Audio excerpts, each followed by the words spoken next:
আবার এই পৃথিবী থেকে চলে যেতে হবে। থাকতে পারবো আমরা এখানে? কেউ কি থাকতে পেরেছে?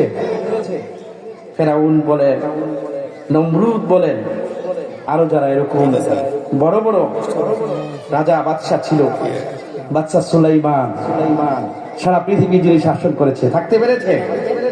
কেউ থাকতে পারবে না। আমার ভাইরা, আমরাও থাকতে পারবো না। অল্প সময়ের ভিতরে কিছু গুরুত্বপূর্ণ কথা বলবো। আমরা খুব যত্ন সহকারে কথাগুলো শুনবো, পরিবর্তন হওয়ার চেষ্টা করব।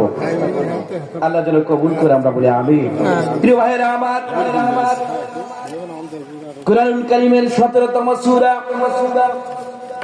সূরাতুল বনী ইসরাঈল রব্বুল আলামিন প্রায় 13 নম্বর আয়াতে ঘোষণা দিয়ে বলেন, ওয়া কুল্লা ইনসানিন আলজামনাহু তাইরাহু ফি উনুকিহি ওয়া নুখরিজু লাহু ইয়াওমাল কিয়ামাতি কিতাবান ইয়ালকাহু মানশুরা। চিল্লায় বলুন আলহামদুলিল্লাহ।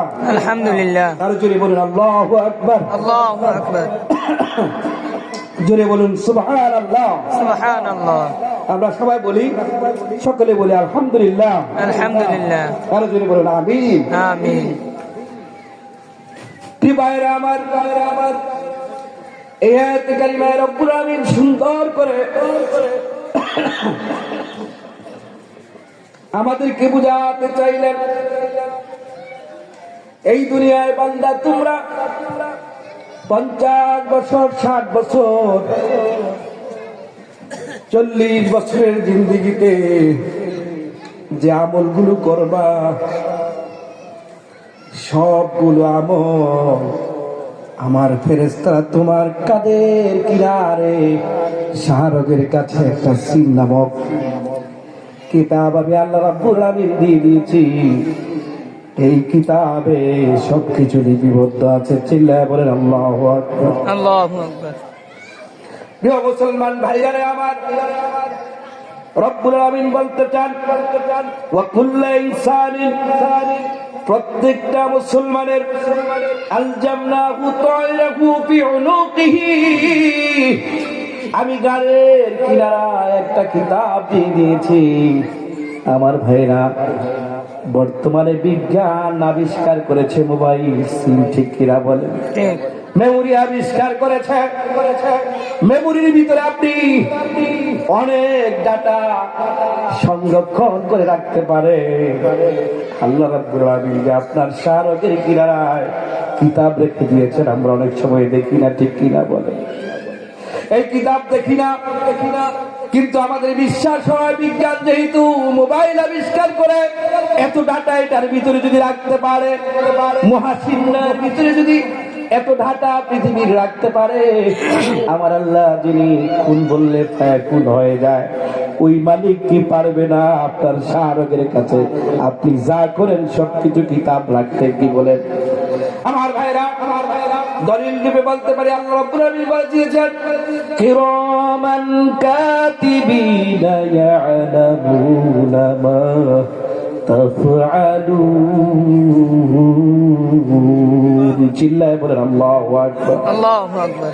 কিরামান কাতিবিন, দুজন সম্মানিত ফেরেশতা, রাতে দিনে আপনি আমি যা করি না কেন আমার ভাইরা সবকিছু লিখে আল্লাহ রাব্বুল আলামিন বলে দিয়েছেন, অন্যত্র মা ইয়ালফিজু মিন কাউলিন ইল্লা লাদাইহি রাকিবুন আতীদ। বান্দারে এমন কোন শব্দ নাই যে শব্দটা আমার ফেরেশতারা তোমাদের সংরক্ষণ করে না।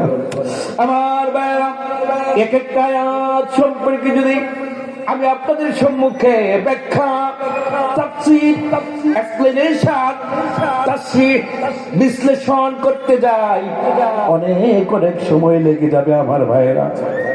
কিন্তু কোরআন সত্য, আল কোরআন হাক্কু, আল্লাহু হাক্কু, একদিন আপনি আমি মৃত্যুবরণ করব।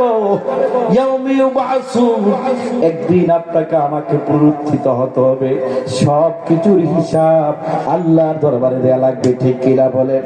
এজন্য রব্বুল আলামিন বলে দিয়েছেন, বান্দারে ইয়াউমি ইউবআসুন, যেদিন তোমাকে উত্থান করা হবে।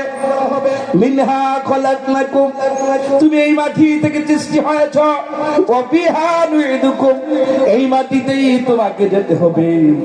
ওয়া মিনহা নুখরিজুকুম তারাতান নুখরা, এই মাটি থেকে আবার তোমারে উঠাতে হবে। আল্লাহু আকবার, আল্লাহু আকবার।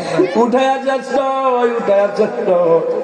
আমার ভাইরা, রাসূল করিম সাল্লাল্লাহু আলাইহি ওয়াসাল্লাম বলেছেন 6টা জিনিসের প্রশ্ন যতক্ষণ না পর্যন্ত বনি আদম না দিবে ততক্ষণ পর্যন্ত এক কদম লড়তে পারবে না।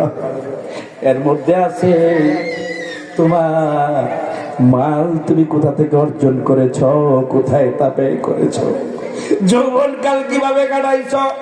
আমার ভাইরা, সময় অতীব কম। আমার ভাইরা, অল্প সময়ের ভিতরে কথাগুলো বলতে হচ্ছে, গুছিয়ে বলতে পারি না, কিন্তু আল্লাহর কোরআন দিয়ে কথাগুলো বলতেছি। দিলের কান দিয়া শুনেন, পরিবর্তনের নিয়তে শুনেন। যিনি আপনাকে হিদায়াত দিবেন তিনি কে? আরো জুড়ে বলুন, তিনি কে?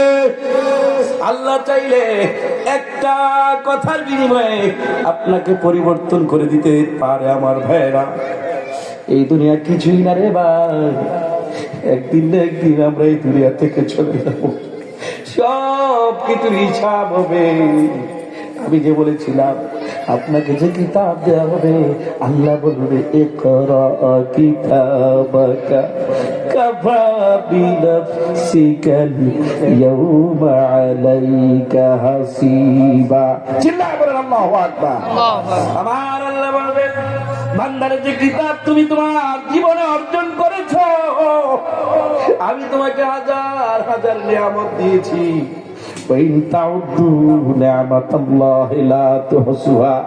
তুমি যদি আমার নিয়ামত গুলো গুনতে থাকো, গুনে গুনে তোমার জীবন শেষ হয়ে যাবে। আমি মালিকে যে তোমাকে নিয়ামত দিয়েছি, এই নিয়ামত শেষ হবে না। আল্লাহু আকবার।